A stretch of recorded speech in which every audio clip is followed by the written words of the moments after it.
Thanks for joining us on episode 1601 of the Inspired Stewardship Podcast. I'm Ryan Gottfredson. I challenge you to invest in yourself, invest in others, develop your influence, and impact the world by using your time, your talent, and your treasures to live out your calling. Having the ability to awaken to your being side rather than your doing side is key. And one way to be inspired to do that is to listen to this, the Inspired Stewardship Podcast with my friend Scott Mater.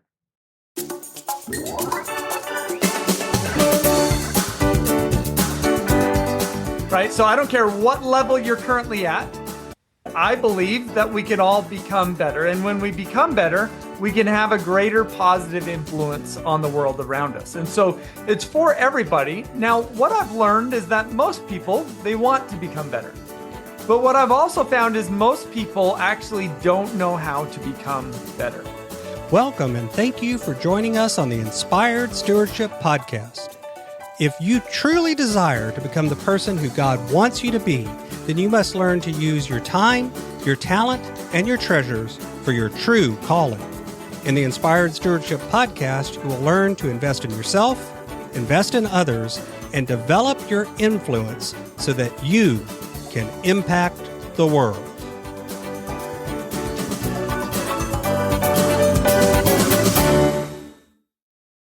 In this podcast episode, I interview Ryan Gottfredson.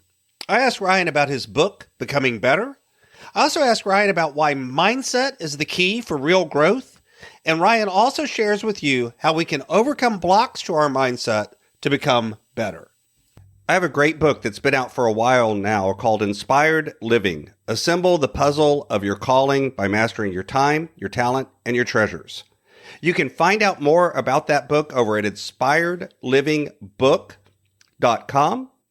It'll take you to a page where there's information and you can sign up to get some mailings about it as well as purchase a copy there. I'd love to see you get a copy and share with me how it impacted your world. Welcome to the show, Ryan. Hey, thanks for having me on. Absolutely. I'm looking forward to our conversation today. It sounds like we've got a lot of things in common, a lot of common mindsets from our earlier conversations and getting to know you a little bit and learn a little bit more about you and about your book. I shared a little bit in the intro, but I always say that I think of intros as sort of like Instagram photos. They never really show the whole story. They just show bits and pieces. So take us back in time a little bit and share a little bit about your journey and why is this the message and this what you feel called to do in life? Yeah, well, I appreciate you asking. And let me take you back to my PhD program. So I did my PhD at Indiana University in organizational behavior and human resources. Which sounds like a fun major. Yeah, it's totally fun. And my minor's in social psychology. So it's all about how people tick, and particularly within the workplace. And I'm being kidding. I actually would love studying that. Yeah, no, I mean, clearly I'm biased, but so yeah, love it. And so I did my dissertation on leadership, and that allowed me to review the last 70 years of leadership research. And one of my primary observations from this review was that there's really been one primary question that's been asked and answered over the last 70 years. And it's not a bad question. And it's led to some good answers. But the question is, what do leaders need to do to be effective? And now what we've got is a whole list of things that leaders need to do to be effective, right? So that's helpful. But in my mind, that's really never sat very well. Because when I think about leadership to me isn't about doing certain things. It's about being a certain type of person. And so when I took my job where I'm at Cal State Fullerton, I kind of put it on my shoulders to study how do we tap into the being side of leadership? How do we help leaders to truly become people that others want to follow? And that's been the focus of my study and now consulting and my books over the last 11 years. So when you talk about the being side of leadership, what do you mean by that? Yeah, at first I really didn't understand it, right? But that's what I wanted to unpack. So when I first started I kind of said, okay, I want to dive into the being of leadership. What does that mean? Well, where I first started was to focus on motives, recognizing that two different leaders can engage in the same behaviors, but depending upon their motives, their impact is going to be different. So we found some initial evidence of that. But as I started to dive more and more into motives, I started to come across research related to mindsets. And that mindsets are something that shape the motives of individuals. And so I did a deep dive on mindsets. And that's where my first book, Success Mindsets, came out of. And what I've learned now that I've been studying mindsets, been helping leaders in the business world to develop their mindsets, I've come to learn that doing this mindset work is actually a different form of development than what we're used to. So what we're used to is we're used to gaining new knowledge and new skills. But when we do mindset work, we're not gaining new knowledge and skills. What we're actually doing is we're upgrading and refining our body's nervous system, what I call our internal operating system. And when we do this work, what we're doing is what I call our being side work. We've got two different sides of ourselves. The doing side, which is our talent, knowledge, skills, and abilities. That's what we typically focus on. But we do have another side of ourselves, which is this being side. And that's what I've kind of come to learn is the being side of leadership, is upgrading our internal operating system so that we navigate our situations in more sophisticated and mature ways than what we've done previously. So one of the things I like to highlight on the show is sort of our faith journey and how that intersects with our life journey and feeds back into this. And so as you're doing all of this work and studying leaders and studying leadership and mindset and behavior and all of this, what has been your experience between the overlap between what you've gone through in terms of your faith or spiritual journey and your life journey? Yeah, and it's been a journey. I love that word, a journey, because my relationship with my faith has changed over time. And I would say that this understanding the being side of leadership has helped me as my relationship with my faith has changed. So one of the ways in which this has come about is as I've been studying the being side of leadership, one of the fields of study that I've dove into is the field of developmental psychology. And what developmental psychologists have found is that as adults, there are 3 different adult development stages. Well, what's interesting about this, so that says is that adults can develop, but what's interesting is that they found that most adults don't. So if we've got 3 adult development stages, what they find is that 64% of all adults stay at the base level, where their bodies are wired for safety, comfort, and belonging. At the second level, 35% of adults get here and 85% of leaders are here. And this is when our bodies are wired to stand out, advance, and get ahead. Okay. And in this third level, the highest level, this is where 1% of adults and 8% of leaders operate. And this is where our bodies become wired to contribute, add value, and lift others. So it's not about us standing in, it's not about us standing out. It's now about us creating value for others. And so how this relates to my faith journey is, I don't know if any of our listeners are familiar with Fowler's stages of faith, but Fowler has a model of different stages of faith that correspond to these different adult development levels. And what he's found is that as people mature in their faith, not all people do, but as people mature in their faith, their relationship with their faith changes. And there's some predictable stages, and I'm no expert in Fowler's stages of faith, but I just share this to say that this is, I believed, what I've learned is as we elevate on our being side, our thinking becomes more sophisticated and more mature. And I would say the same thing about my faith, right? Yeah. I feel like I grew up in a religious environment, and I felt like growing up, in a way, things were white and black. And in certain ways, I like that because there's a certain level of safety and security in that perspective. But as I have elevated along my being side, how that's changed my faith journey is I've gone from seeing things in black and white to something that's closer to seeing things in color. I think I've still got some room to grow and develop. And I believe it's allowed me to be much more healthy in my faith, in that I feel while it's more complex, it's also more nuanced.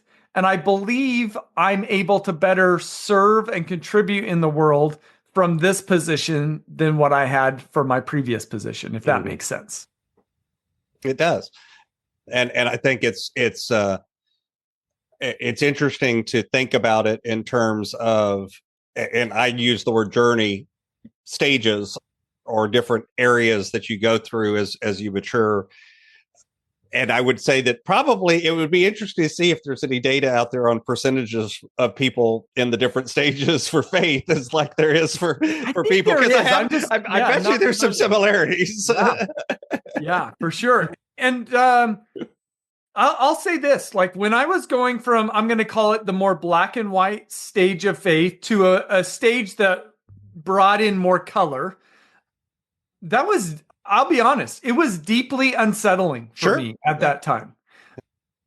And what I've come to learn kind of in hindsight is, while it was unsettling at the time, it was crucial for my development. And so I think if there's a listener that's out there that's feeling unsettled in their faith, what I would say, don't be too worried about that. I mean, it's uncomfortable, but recognize it's a doorway to something better. Well, and I think, going back to your main study about, becoming better mindset, leadership, and what you're talking about, like the stages of human development. I think it's unsettling when you're changing, quote, stages of development too, because you feel less certain, you feel less comfortable. It isn't, you're creating a new normal. And so it would attack our identity in a way. We've gotten comfortable with who we are, and now we have to be something different. Yeah. Well, let me bring that to life, even with the leaders that I work with in my consulting practice. So what I find, as I mentioned, is that 85% of leaders are at the second level. Right. And when we find leaders here, they're very driven individuals. They are go, go, go. It is about hitting oftentimes the short-term metrics, results, or outcomes. Sure. And the way that I commonly will describe it to these leaders is it's like imagine we got a vehicle that's got 5 gears, manual transmission, 5 gears. And these are leaders that are operating in 4th gear. Now, 4th gear is awesome because you can go way faster than 1st, 2nd, or 3rd gear. 4th gear, you could get the speedometer going pretty good. Mm-hmm. And when you get it going pretty good, also at that same time, RPMs are up. And in a way, you can feel the speed. And many leaders get addicted to that feeling of speed. And so when I work with leaders, I kind of help them to see, like, while this isn't bad, it's maybe not the highest level that we can perform at. And if we want to perform at a higher level, it's going to require that we have to shift gears. Now, a lot of leaders are very apprehensive about shifting gears when they're in this 4th gear mode. And there's several reasons why, but one of the reasons why is because unless you're a power shifter, if the first thing that you need to do if you're shifting gears is to pull your foot off of the gas. Right. Then you stick in the clutch, you punch it into 5th gear. And then once you get into 5th gear, what you realize is you can actually go faster and at lower RPMs. Mm-hmm. You actually don't feel the speed. And so leaders are commonly unsettled about the idea of pulling their foot off of the gas. And they feel unsettled about not feeling as if they're going 100 miles an hour. Mm-hmm. But that's where the best leadership lies, is when we're running at low RPMs, but still going at speed. Well, and so there's some, to your point, is that shifting of gears. Whenever we do it, and whatever gear we're going to, it's going to feel unsettling. And extending the analogy, if your team and your organization is the engine and the motor of the car and the wheels and all of that, driving cross country at high speeds at 4th gear puts a lot of wear and tear on that engine. Oh, for sure. For sure. You can do it, you put a lot of wear and tear on the engine, where if you can shift up into fifth, you're going to get cross country and probably still have a working car at the other end, kind of thing. Yeah. And so you bring up a great point. The fallout of a leader operating in fourth gear is their people get burned out.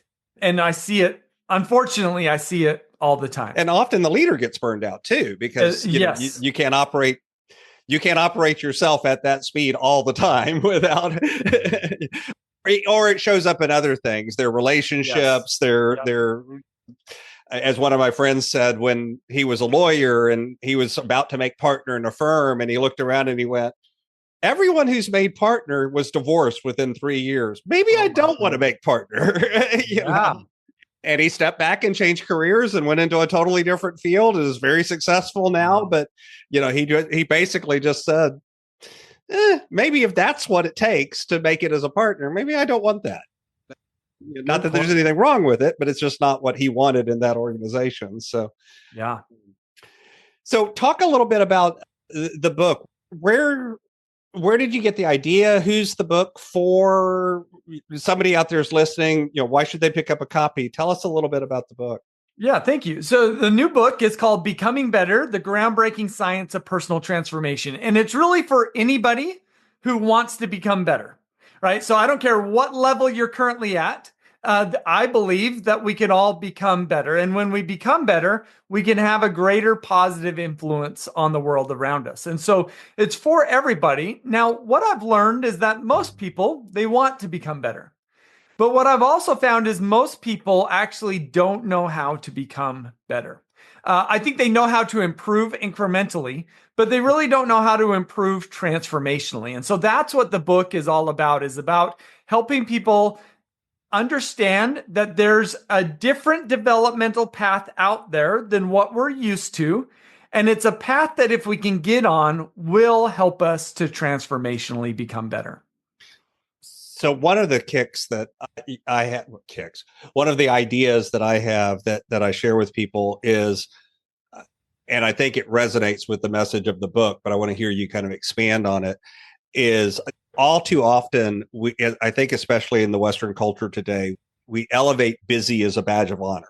It's all about being busy. Yep. And all busy is doing a lot of stuff. Yep. Doesn't necessarily mean you're doing anything that matters or that makes an impact or that's important.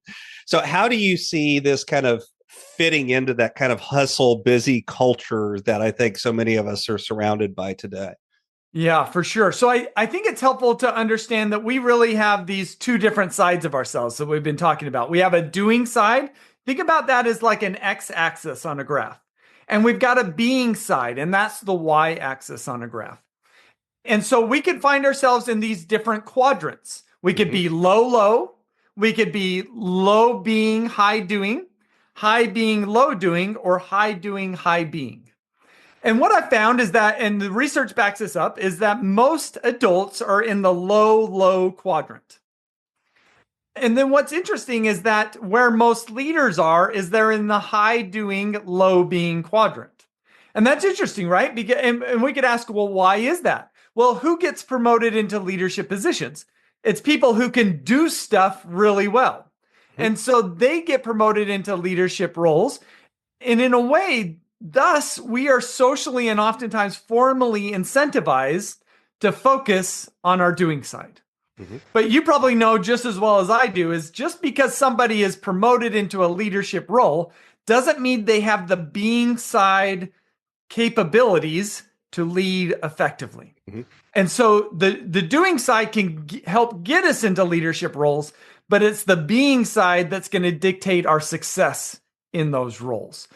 And it's just unfortunately that most people just aren't aware of their being side, what it is, how to evaluate it, and how to elevate along the being side. And that's ultimately what I want to help people to do. Well, and when I think, I know from being in corporate and working with a lot of folks in different things that in a way too, it's almost like leadership, like you said, a lot of the way leadership is taught is about what you do as a leader. even the way we talk about leadership is almost enforcing that idea of, well, just do something and it'll fix it. It'll be better. Yeah. It'll change it. But you talk a lot more about mindset and that sort of thing than quote skills or what you do as a leader. Where does that come from? What has your study shown you why mindset's so important, and what do you maybe unpack a little bit? Because people hear mindset, I'm kind of assuming everyone knows what you mean, but talk a little bit about what you mean when you talk about the mindset side. Yeah, I mean, so you're spot on, right? As a leader, our behaviors and our decisions dictate our effectiveness. So there's nothing wrong with focusing on our behaviors and our decisions. But I think of the question we need to ask is what drives and dictates our behaviors and decisions. And that's our mindsets. In fact, what research on psychologists as well as neuroscientists both agree that the most foundational aspect of everything that we do is our mindsets. They're the mental lenses that we wear that shape how we view the world. So our mindsets aren't just our attitude towards the world or towards something. They are literally neural connections in our brain that have three specific jobs. So job number one of our mindsets is to filter select information into our brain. So there's way more information in our world that we experience than what we can process, what our brain can process. So the first job of our mindsets is to filter in select information into our brain. The second job of our mindsets is then to assign meaning to the information that comes in. So for example, I could be faced with, let's say, a learning zone challenge. Okay, this is going to get filtered into the brain because it's salient to me. It's relevant to who I am. And then my brain is going to say, oh, is this a good thing or a bad thing? And it's our mindsets that dictate one or the other. So what I found is that most leaders, 60% of leaders, have what's called a fixed mindset. And so what that means is when they are presented with the learning zone challenge, the way that their brain tends to process this is, be leery here, because learning zone challenges are a place where you might fail and look bad. And so leaders with a fixed mindset, they steer away from learning zone challenges. But if we have more of a growth mindset, the automatic interpretation of this learning zone challenge is, oh, this is exciting because we now have an opportunity to learn and grow. And so this interpretation is occurring below the level of our consciousness and automatically. And so that's why we say our mindsets are the most foundational aspect of everything that we do, because they shape all of this information that comes in and interprets it as maybe either being dangerous or being safe. And that interpretation shapes how we think, how we learn, and how we behave. And so, like I said, 60% of leaders I've found have more of a fixed mindset, steering them away from learning zone challenges. And what that means for them is these leaders have a tendency to hold on to what's worked in the past, and they are reluctant to embrace what might work better in the future. And when that happens, their organizations just become increasingly stagnant over time. And they become increasingly stagnant over time. Spot on. Yeah. Even more importantly, because that limits or changes the way we see that. So talking about how mindset filters information, because I think that's so important. And I think, in a simplistic way, we've all experienced that, where we've had a conversation with someone, whether you're in leadership or you're just walking down the street talking to your friend, and you've said something and they're like, and then they respond to it in a way that it's like, wait, that's not what I said, but that's what they heard kind of experiences. We've all experienced those sorts of moments. And if we're honest with ourselves, we've done the exact same thing where somebody said something to us and we've heard it in a way that wasn't there. You read into the email. So as leaders, knowing that that's going on, not just for you, but for everyone around you, what does that mean, for leadership in a leadership position? What is your responsibility as a leader when it comes to not only your own mindset, but the organization as a whole? Yeah, such a great question, and there's a lot of depth into this. So I think it's helpful to recognize when we think about our being side, it's a continuum that represents on the bottom side being wired for self-protection, and on the top side being wired for value creation. And so what we know is that when people are lower on their being side and they're more wired for self-protection, they are more reactive, right? They are more sensitive to cues in their environment that might signal that they're unsafe, and therefore they react. We also will call this a more narrow window of tolerance. And so one of the things that we've got to recognize is that when somebody steps into, let's just say, an employee in an organization, they're already stepping into that position somewhere along that continuum from self-protection to value creation, right? So one of the things we've learned is that the more trauma somebody has in their past, the more wired their body is generally for self-protection. So they're already bringing their past to the equation. And there's certain things we could do about that. But then the other thing, to your point, that we need to consider is, how is this environment now impacting where they show up along this continuum? And what we find is that when we have less psychological safety in the environment, more controlling behaviors, more micromanagement, that is an environment that essentially incentivizes people to move down on their being side and become more self-protective.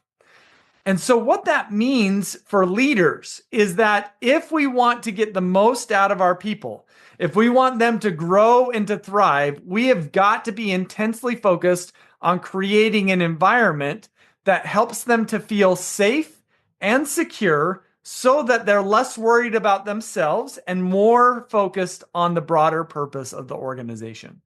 I'll commonly call this gardener-minded leadership, because gardeners know they can't force a seed to sprout, a plant to grow, or a tree to bear fruit, but they could create the right conditions for that to occur. Right. And the better the conditions, the greater the growth and the greater the yield. So I find that the best leaders are gardener-minded leaders. They're focused on creating the right environment, not making, quote unquote, people do the right thing, so to speak.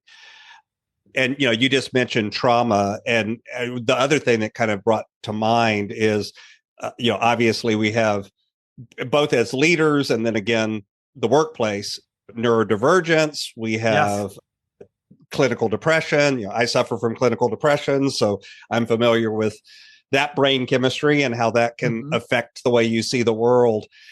So as leaders, where does it fit in our own awareness of our own, trauma history or ADHD or any of the, neurodivergent clusters? Because again, I have seen some very successful folks that are very good at doing that, get promoted into leadership, that have some of those challenges, and again, it doesn't necessarily make them a good leader or a bad leader. There's other stuff to it. So how does that difference in the way we see the world through our own past and history and neurochemistry affect us? Well, it's critical. So when we start to learn more about our body's nervous system and how it operates, and oftentimes in the trauma space, we'll call it being trauma informed. In the neurodivergency space, we'll call it neurodivergent informed. And then, these related things like depression, anxiety, and other potential chemical imbalances that are going on for individuals is actually, the more that we learn about these things and how they apply to ourselves, we actually learning about these things helps us to become more metacognitive. We increase our capacity to introspect about ourselves as well as step into the world of others. And that is crucial because ultimately that's the base of empathy. So when we learn more and more about these things and how they impact our body's nervous system, and when we know our nervous system is really what's driving how we think, process, and operate, then it allows us to step in to lead as a more empathetic leader and thus more of this gardener-minded leader. Mm-hmm. The other question that came to mind is, you talked about how so many of these signals happen unconsciously or without we don't make a decision we're going to feel that way. We just feel that way. So how does that make, I mean, obviously that makes it more challenging, but what do we do about the fact that so much of this is happening at an unconscious level to help us respond more appropriately as leaders when that's going on for us? Yeah, I think there's a couple of different ways to think about it. One is if we can bring any of this to the level of consciousness, it allows us to have more control over it.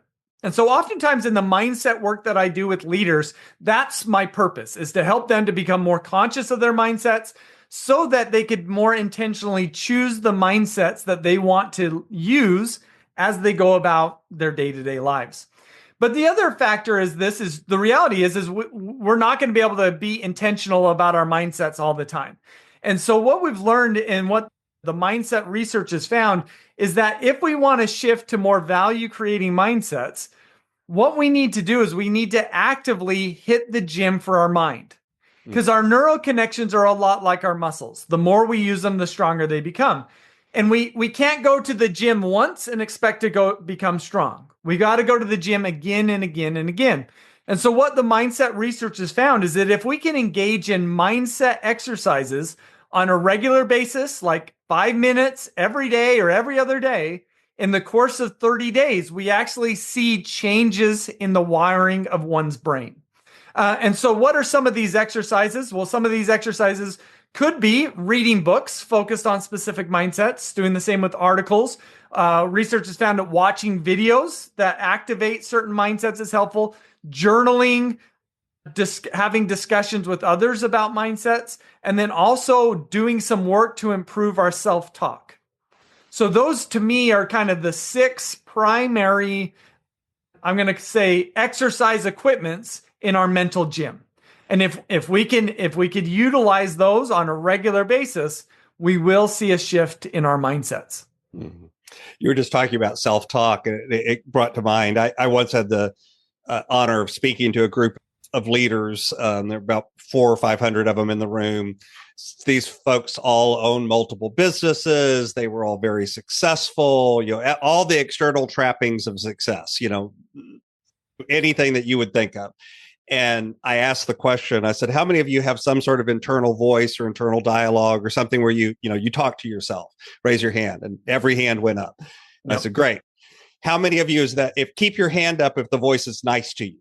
And every hand went down, and I'm like, think about that for a minute. Here you are, successful in a place where people look at us and say, wow, look how much you've accomplished. And yet you'll say things to yourself that you would never say to your neighbor or your employee or your spouse or your child. Talk a little bit about that internal dialogue piece, because I think that's so important to how we show up in the world. Well, it's making me think of I don't know if you ever saw the Saturday Night Live skit where he's like, I'm good enough, I'm smart enough, Gary Smalley. Doggone it, people like me, right? And that is self-talk. But wow, I mean, that's incredible, because what that shows in terms of them raising their hands and then them lowering is most of us, right, have some work to do on our being side. Mm-hmm. And here's what I've learned is that to do this work on our being side, the deeper we go into ourselves, the higher we could go on our being side.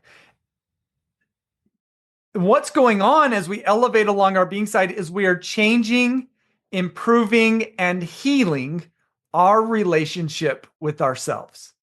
That is the core of doing any of this being side work. It's about ultimately healing our minds, our bodies, and our hearts. And so I think it's a recursive relationship. We could work on our self-talk, and that will improve our being. I will also say, as we improve our being, our self-talk will naturally improve, because we'll be developing that better relationship with ourselves. Yeah, it's sort of where do you start? Well, it's a cycle, so you just start. Yep, it's a feedback loop. So pick somewhere, just do it. So I've got a few questions that I like to ask all of my guests, Ryan. But before I ask you those, is there anything else about the book, Becoming Better, or the work that you do that you'd really like to share with the listener?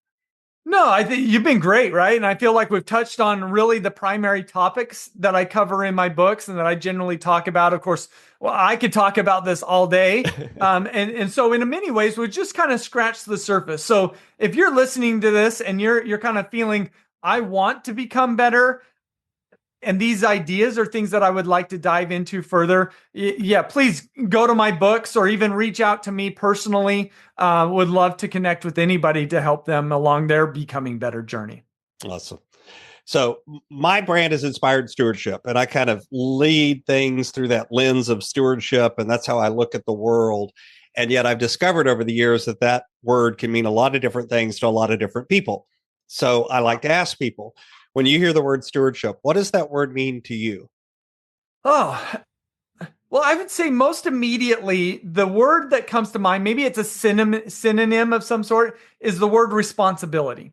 And I think that there's something there. But if it's okay, let me change your question. Okay.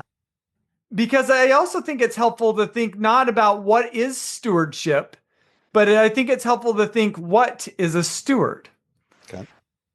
And that's helped me anyways. And the way that I think about what a steward is I believe a steward is somebody who has done deep work on themselves to elevate their being so that they have a greater capacity to be a light in the lives of those within their spheres of influence. And ultimately, I believe a steward is somebody who has gotten, as we talk about these three levels, they've gotten to the highest level along their being side, and they truly are wired to be a steward, to be somebody who wants to contribute, add value, and lift others. And so hopefully what we've talked about aligns with this idea of us becoming better stewards or a greater light in the lives of others. Awesome. So imagine for a moment that I could invent this magic machine. And with this machine, I was able to take you from where you are today and transport you into the future, maybe 150, maybe 250 years. And with the power of this machine, you were able to look back and see your entire life and see all of the ripples, all of the connections, all of the impacts you've left. What impact do you hope you've left in the world? Yeah, to even make a small impact would be meaningful. I just know for myself, as I've been on this becoming better journey for me, it has been transformational, and I am living life at a higher level than what I was previously. And I think our world would be a much better place if each of us individually operated at a higher level. And I hope that the ideas, I don't think that my ideas are new. I'm not going to own any of these ideas that I created them. I'm really standing on the shoulders of giants. But what I do believe is I do believe I've been able to articulate some of these ideas in a way that will help people to be able to transform their lives. And as it becomes more known, more well known, I think as a whole, we can elevate our world. And I hope maybe I'm creating a butterfly effect or some sort of ripple effect that will ultimately lead to me and others like you, where our collective impact is elevating the world and the people within it. So what's on the roadmap? What's coming next as you continue on your journey? Oh, man. I feel like, so one of the things that I've learned as an author of 3 books is you kind of have to wear 2 different hats at different times. One hat is the writing hat, and the other hat is the marketing hat. And for me, I'm wearing that marketing hat. And I was told by my publisher, or my first publisher, our job as a publisher is to fill the distribution channels. Your job as an author is to get people to pull it out of those channels. And so I feel like that's what's next for me, is just to continue the work of directing people towards my book and other resources so that they can become better. So you can find out more about Ryan Gottfredson over at ryangottfredson.com. Of course, I'll have a link to that in the show notes so you can find it there as well. Ryan, anything else you'd like to share with the listener? I hope that this has been a helpful conversation. And I just think, let me reiterate what I just think is the most beautiful message of everything that we've talked about.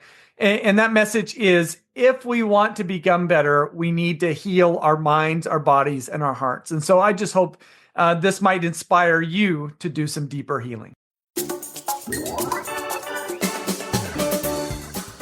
Thanks so much for listening to the Inspired Stewardship Podcast. As a subscriber and listener, we challenge you to not just sit back and passively listen, but act on what you've heard and find a way to live your calling. If you enjoyed this episode, please do us a favor. Go over to inspiredstewardship.com/iTunes rate, all one word, iTunes rate. It'll take you through how to leave a rating and review and how to make sure you're subscribed to the podcast so that you can get every episode as it comes out in your feed. Until next time, invest your time, your talent, and your treasures. Develop your influence and impact the world.